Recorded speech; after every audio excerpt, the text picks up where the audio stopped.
Hello and welcome to Morning Fuel. I'm your host, John Bundy, and you are here because you believe in the power of the spoken word and its ability to change lives, and that by sharing our stories, we can help others overcome challenges that they cannot overcome on their own. Whether it's a victory you need to win in business or in your own personal life, you understand that answers can be found in listening to others who are willing to share their stories, knowing that their story ultimately doesn't belong to them. All right, today's guest is a figure whose life reads like an epic saga of resilience, talent, and profound impact. He is an entrepreneur, international recording artist, philanthropist, and high performance coach whose journey from child refugee in Chile to a pop star in Eastern Europe and a transformative leader in the US is nothing short of inspiring. His multifaceted career has seen him entertain millions as a pop star, lead significant philanthropic projects across the globe, plant churches, and found innovative entrepreneurial projects. With a master's degree in economics and fluency in 4 languages, his ability to connect and communicate with diverse audiences is unparalleled. Based in Austin, Texas, he co-founded Third Drive Media, where his leadership has resulted in award-winning media projects and significant fundraising efforts for startups and vital causes through the nonprofit Ascend Mission Fund, particularly benefiting children in Mozambique and Ukraine.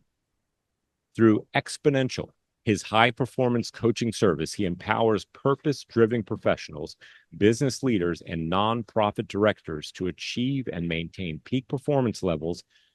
Within 25 years of experience as a pastor, he also has a deep passion for coaching other pastors, sharing insights that bridge spiritual guidance with practical life skills.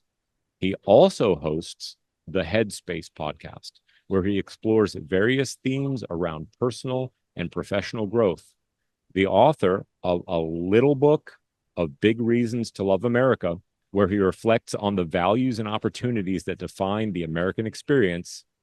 Please help me in extending a warm Morning Fuel podcast welcome to an undeniably dynamic speaker and compelling leader, Christian Ray Flores.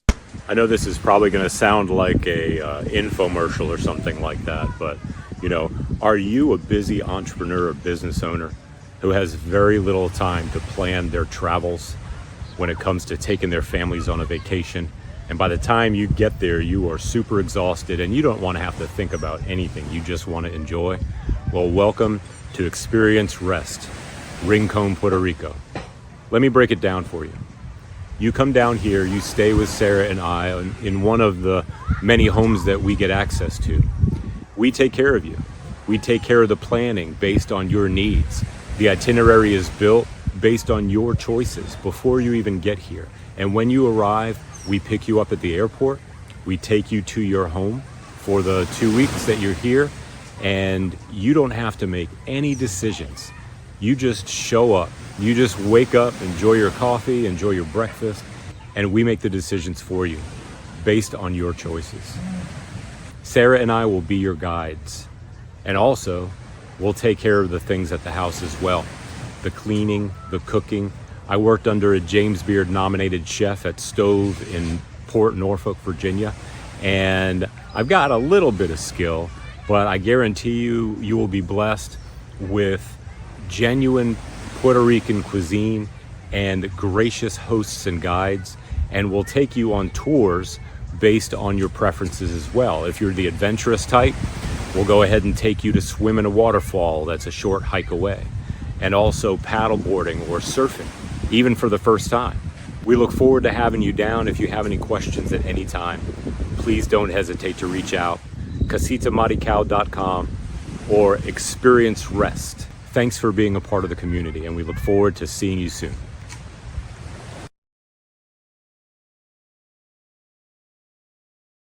Christian, I am so super excited to have you here and so very thankful to be able to have this conversation with you today. Thank you. That was quite an introduction. Yeah, man. Well, look, man, I love meeting new people everywhere I go. And I also love interesting people. And as I'm looking in the background, I see the crosses, and I see a painting of Jimi Hendrix, who's one of my favorites. I just want to ask you, how did you get started as an entrepreneur? I mean, did you get started as an entrepreneur, or what I happened? did, yeah. I did because I got a degree in economics. I have a master's degree in economics. I grew up in three different continents, four countries, and ended up back in after my travels from Russia to Chile to Germany to Africa, back to Russia. Ended up in Eastern Europe, and everybody was going into the corporate world. It was sort of a newfound free market after the fall of the Soviet Union. So it was a time of great freedom and opportunity, which didn't last long, unfortunately. But as my colleagues, my friends who graduated with me from the economics sort of field went into banking and finances, I wanted to do music. I just went the completely other way. And that's basically the beginning of my entrepreneurial journey because that was like, you really didn't have even massive labels. They were sort of the beginnings of labels. So you had to basically do it for yourself. Sure, sure. I got you. Now, you don't look very old. I would say like late 40s, maybe. I mean, you I'm actually know, older than you are. I'm 55. okay, well, you take really good care of yourself, and you make me very hopeful, because I think that when you figure out what you want to do when you grow up, when you're 50, like Right. me, it does something to you. And That's when right. you start pursuing it, it does even more, because you get energy, you begin to flow. And especially as believers, you begin to really connect with your God, because there are many times when we need something and we don't either possess the ability, the skills, or the money to do it, but we're shown how to do it. And I'm convinced that you kind of maybe follow along that same vein. Yeah, yeah, that's true. Yeah. I've actually never worked in a corporation, like in a corporate environment, and I've actually never uh, applied, like send out applications for a job. Wow. So you've It was always just, worked for yourself. no, not always, but it was always an invitation to Okay. do something, by someone I already know that know me, etc. So, Very cool. Okay. so Wow. it's just Now, different path. that makes me think, like, did you hang around older folks that were wise, that kind of taught you this? Or, I mean, how did you learn that? I did eventually in my early 20s. In my mid 20s actually. I That's when the big shift happened actually. And I think honestly, I had a lot of advantages in general that can be perceived now by people in the West as huge disadvantages, like starting your life as a child refugee, and seeing like military coup in Chile, civil war in Mozambique, the fall of the Soviet Union in Russia, tanks in the streets, things like that, the massive shifts of like just cataclysmic, right?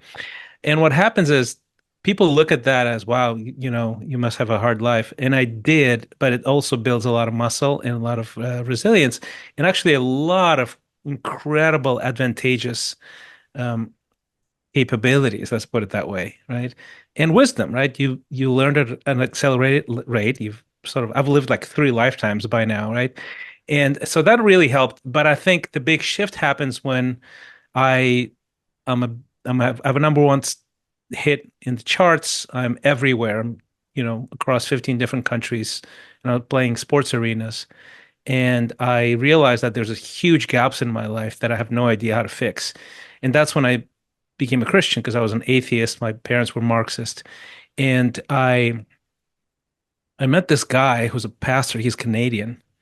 And he's in town, by the way. He's in Austin, Texas. He was just at my service. I was speaking, and he came and planted a church, and somebody brought me to his church, and we went out. And second time we met, it was at his house. We were having dinner in his kitchen, and I was looking at his family, and I was going, "This family has something I really want because I didn't know how to build a family." So at this massive gap, which is incidentally a big gap common to high achievers, right? Most high achievers have problems with relationships because they overinvest in the thing that they're trying to do, the company. So it's really a pretty normal stuff, right? But I was realizing that at age 26, which is fairly early. People usually wake up to that reality at age 46, you know. Right. I was like 26, and I look at him and I go, "How do I get what you have?" Literally, like these are the words that I pronounced, right? And Right. he Right. goes, "I'll teach you if you want me to." And I said, "I will do anything. Just tell me what to do," basically. Right. And that was sort of the smartest thing I've ever done was that. It's Wow. to be around somebody who's older, wiser, and has expertise in areas that I lack. Right. And I learned from then on to pursue wisdom at a very, very focused, accelerated rate, even in my mid 20s, which is, I think, unusual. So it's books, people, mentors. I've hosted several podcasts and I've had some of the top experts on the planet in human flourishing on through the years. I've sat at the feet of great musicians and asked them lots of questions that people just don't ask them. Right. Just because I have that curiosity that I learned in my mid 20s and that got me really far, you know, and it's even some of the despite some of the obstacles and massive suffering, I got to do a lot of really cool stuff because of that, I think. Yeah. Yeah. Okay. So, yeah, I'm 53 years old, but I'm really five. And I get really curious and I have these childlike fresh questions. So, first of all, you were raised as an atheist in a Marxist home. Is Christian your given name? No, and that's Okay. another part of the story. Because I'm Chilean Russian. It's just a very strange combination. It's unusual. Um, so my birth name was Ruslan Humberto Flores, which is it's a Russian first name, Spanish second name, and Spanish last name. So when I was starting my music career, it was a branding problem because people couldn't understand what the name was. It was just Right. complicated. So I had to rename myself and find something that is so neutral that people can really remember and it could be Sure. remembered in every language. So I chose Christian Ray, but I wasn't a Christian. I That just that's liked this. that was my next question. I was I going to just, ask you, were you? no, I That's was like not. I was just, prophetic, dude. That's it was totally prophetic and it yeah. was like Christian Ray, like almost like a ray of light or whatever. Yeah. I just liked the sound of it. It flowed well. And that's what I adopted. And I became, even my mom calls me Christian. And, so adopted that probably 93. So in 3 years, I was already a Christian. And then I started preaching the gospel and leading ministries and stuff like that. So crazy, right? Right. Yeah. Crazy. Absolutely. Absolutely. Wow. Great story, man. Look, what we have in on the Morning Fuel podcast, what I like to call the what the fail. So the WTF of the show, where we each one of us, especially as entrepreneurs, I think especially because it's a very difficult life to live, especially if you're trying to promote and provide for your family and promote your business and all that stuff. You must have at least one. I'm sure there's more, but you must have at least one story you can share with us of a time where something happened, either to you or a decision you made caused something cataclysmic to happen, that you ever got to a point where you were like, you know what, I don't even know if this is what I'm supposed to do, kind of like that failure moment, but then you turned it around. Do you have something you can share with us about that? I do. And I have a few actually. Let's see. I've had a few turns, and some of them are failures, and some of them are sort of evolution. So let's put it that way, right? And I would say, okay, so the first one I think was, I had the degree in economics. I just didn't want to. I worked for about a year in international trade. I was bored out of my mind. I wanted to do music. So I went down to Chile, and I was into New Age at the time. So I was sort of contemplating things and in the mountains. And I just said, you know what, I'm going to give it a try. And I remember just this distinct moment of decision. I'm going to jump off a cliff here. I'm going to try to do music. The odds of that are very close to zero of success. And then a few years later, I was already playing sports arenas, et cetera. It was on national television. Then about a few years in, I'm sitting in a train And I realized that I'm really deeply dissatisfied with this career. And so on paper, I was living the dream of most musicians, right? And very few of them actually achieved the dream. So part of me was going, why are you dissatisfied? What's wrong with you?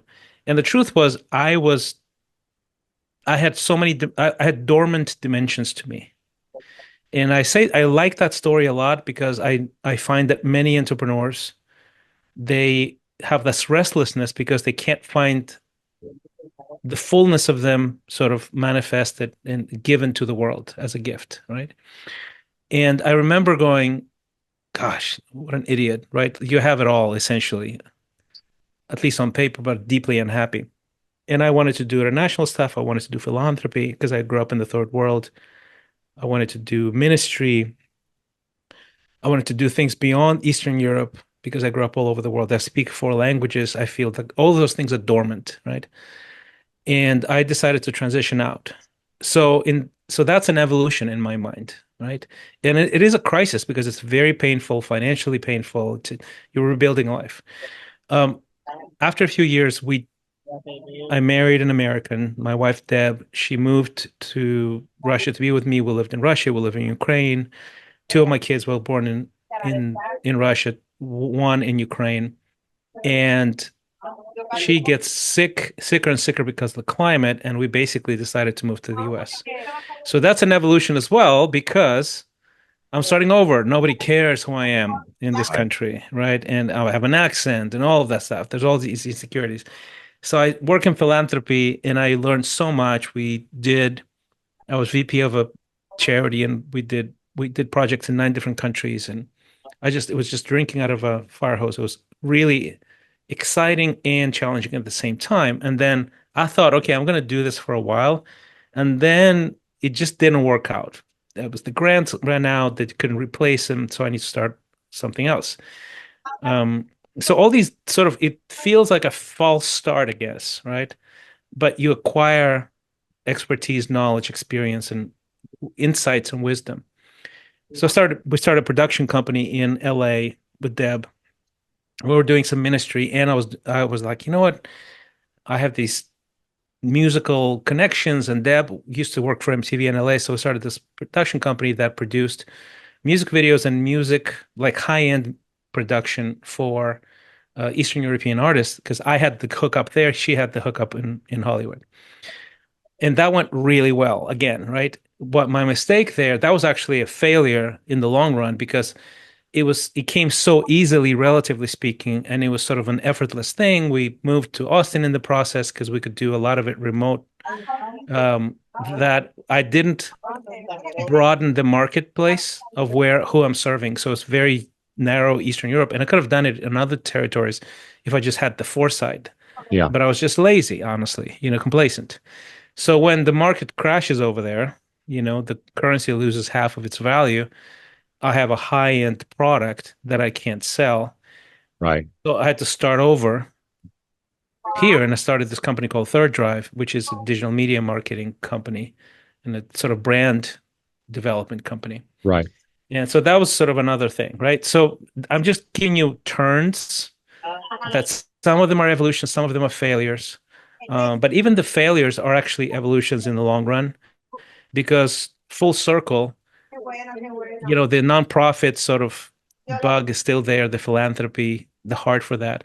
Because Right. I did it in Eastern Europe, I did it in the US and Latin America. And I was like, you know what? I grew up in Mozambique. I know the culture, the history. I'm going to go over there. I'm going to see if I can start an after school academy for a bunch of kids.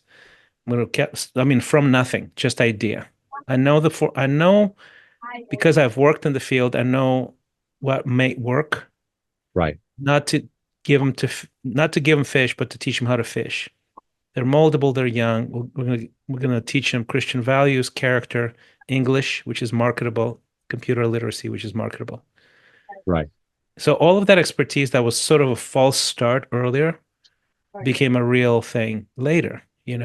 And now the Ascend Academy has been going on for a few years. We go there every couple of years. We're going next year. So you can look it up at ascend.academy.